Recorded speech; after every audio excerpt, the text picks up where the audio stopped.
Hello, fellow classmates of Dr. Dilling's Foundations of Emergency Management course. My name is Taylor Garcia, and I have chosen to do my oral presentation on disasters and the elderly.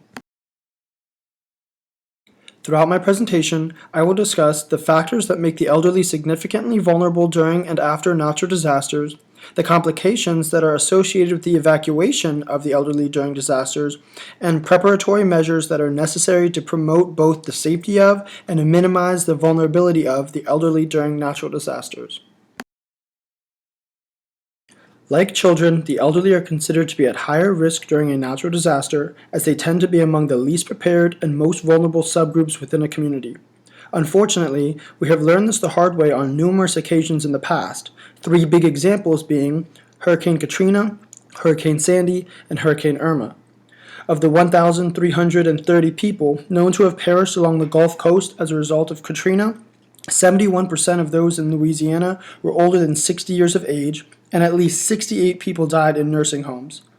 31 of the 44 New Yorkers who died due to Hurricane Sandy, which hit the East Coast in 2012, were 60 years of age and older, many of these victims dying by drowning in their own homes. Lastly, 12 residents of an assisted living facility in Hollywood Hills, Florida, overheated and died in the immediate aftermath of Hurricane Irma, which knocked out the facility's air conditioning. Many factors contribute to the vulnerability of the elderly population during and after natural disasters. The factors that I would like to highlight on are separation from family, physical and psychological distress, specific health and nutritional needs, social disconnection, and physical disabilities. In regards to separation, the majority of the American elderly population live alone. It can be hard for senior adults to fend for themselves during a disaster, and due to their isolation, they can easily be forgotten. Natural disasters can also be stressful for the elderly. Physically, conditions such as hypertension, hyperthyroidism, and diabetes, just to name a few, can all be negatively affected by stress during a disaster. Psychologically, such a catastrophic event can be quite scary, and seniors may even have bad memories or flashbacks of other traumatic events from their pasts.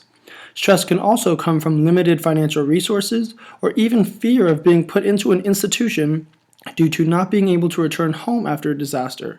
The elderly may also have trouble communicating to those trying to help them due to slower thought processes and problems seeing and hearing. Much of the elderly also have specific health and nutritional needs. This can include specific diets and electronic medical devices such as home ventilators, oxygen concentrators, and intravenous infusion pumps. Power interruptions can pose adverse health effects for those requiring electronic medical devices. Essential services such as caregivers, home-delivered meals, and personal care assistants can also all be disrupted during a disaster. The average senior at home also takes 5 prescriptions, and during a natural disaster, sudden loss of access to pharmacies can severely jeopardize a senior's life. In regards to disconnection, although the elderly are less technophobic than ever, a good portion of the elderly population lack electronic means of social networking. This could deny them critical information before, during, and after natural disasters occur. Lastly, the elderly population is strained by physical disabilities. One of the biggest factors that play a role in their vulnerability during natural disasters is their limited mobility. Natural disasters can require victims to move quickly and on short notice, whether it be leaving one's home, seeking shelter, or avoiding physical threats such as flying or falling debris. Frail elderly individuals tend to move very slowly, sometimes needing assistance from walkers or wheelchairs, or they may even be bedridden, which prohibits them from responding quickly and on short notice. Due to the factors previously discussed, it can be quite difficult to evacuate the elderly population during a natural disaster. A large percentage of the elderly population need assistance outside of their household. Ambulances, medical staff, and many valuable resources must be allocated to assisting the elderly during an evacuation. Unfortunately for seniors living at home on their own, emergency services are legally obligated to aid residential care facilities and hospitals first.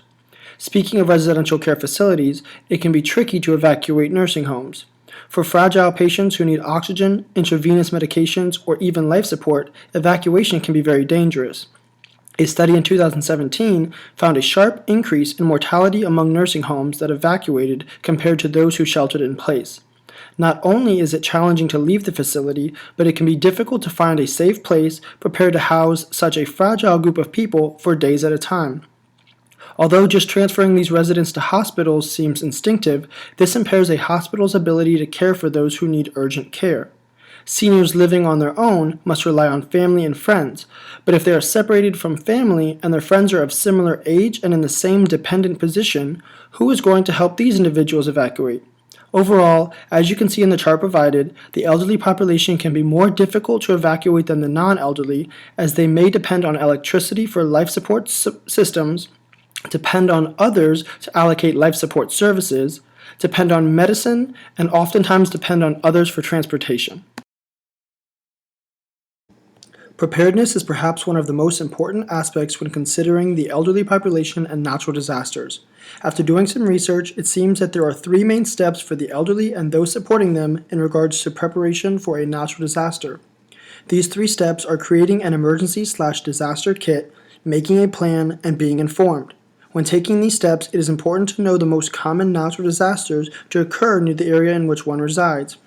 When creating a natural disaster kit for the elderly, it will include all of the essentials of a regular disaster kit, such as food, water, first aid, flashlights, batteries, etc., but it will need to include a few more critical supplies.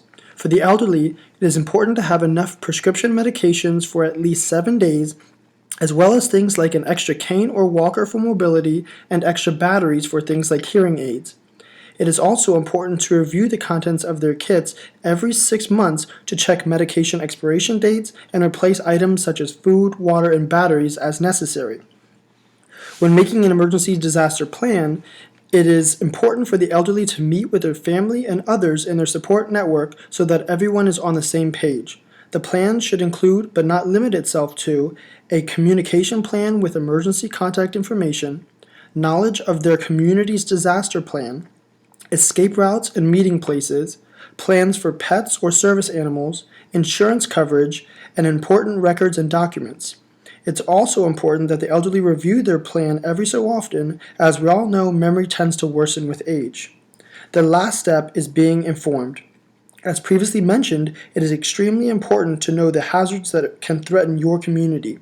Seniors should also be aware of their emergency warning systems, whether it be local authorities, news outlets, radio alerts, local emergency teams, or even just friends and family.